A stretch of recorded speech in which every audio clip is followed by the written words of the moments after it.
नमस्कार, आपण पाहत आहे भांडा फूड न्यूज. एका दमात भ्रष्टाचारी कोमात.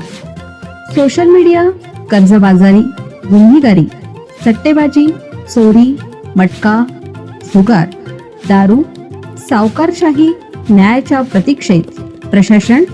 भांडा फूड न्यूज. एका दमात भ्रष्टाचारी कोमात.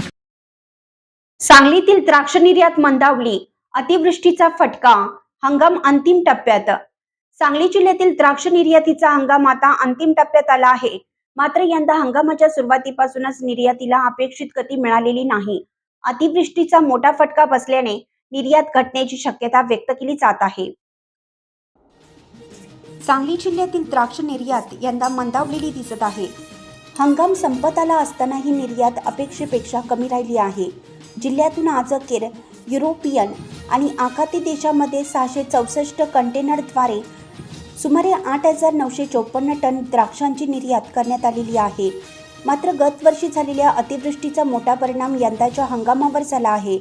मे महिन्यापासून सुरू झालेल्या सततच्या पावसामुळे द्राक्ष पिकाचे मोठे नुकसान झाले असून यामुळे फळ छाटणीचं नियोजन विस्कळीत झालं आणि उत्पादनावर परिणाम झाला. या परिस्थितीचा थेट परिणाम निर्यात प्रक्रियेवरही झाला आहे.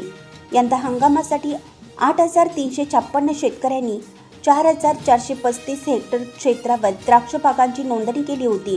तथापि हवामानाच्या प्रतिकूल परिस्थितीमुळे अपेक्षित उत्पादन आणि निर्यात साध्य होऊ शकलेलं नाही. त्यामुळे द्राक्ष उत्पादक शेतकऱ्यांसमोर आर्थिक अडचण निर्माण होण्याची शक्यता व्यक्त केली जात आहे.